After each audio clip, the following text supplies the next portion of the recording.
For today's video guys, karon kay adlaw nga Huwebes Santo, matik pasuba ta.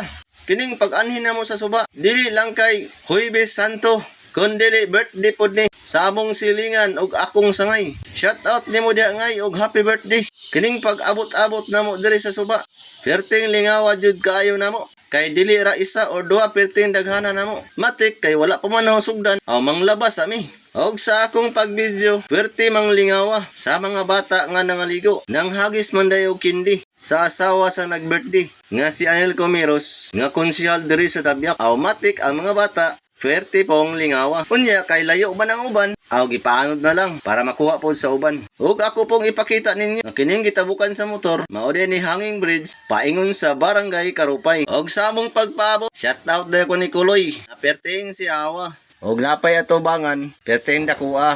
Bitaw. Sa diyang nagpaabot may chill ra kay diha. Kay murag luto na ni. O lantawa ang litson, murag ibadbara na. Bakbaka na ni ron.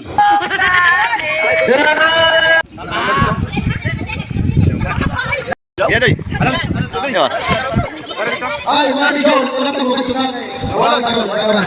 Og karon matik, kay murag kaon na ni ba. Og sa inyong nakita, budol fight din ni. Nindot ni kay makahunatag kabot. O dara, nay litson manok, nay pansit, nay kanon, nay pan, aw matik na. Uy, murag gigutom na. Kay nikuha na gyud. Diri na pita, mag-video sa ta. Ug sa pagkatinuod lang, kana bitaw magbanding-banding, mao gyud akong ganahan. Dili lang ikaw mo'y mga lingaw, pati mga kabataan, pirti pong lingawa. Kay kini atong pagpanginabuhi, dili lang kay puro trabaho. Gala din paminsan-minsan. Kini matik, ready na naguro ni. Kay nakaplastar na ang pagkaon. Ug sa dihang wala pa nasug, buhirit ba gining isa. You call me out upon the water, the great unknown.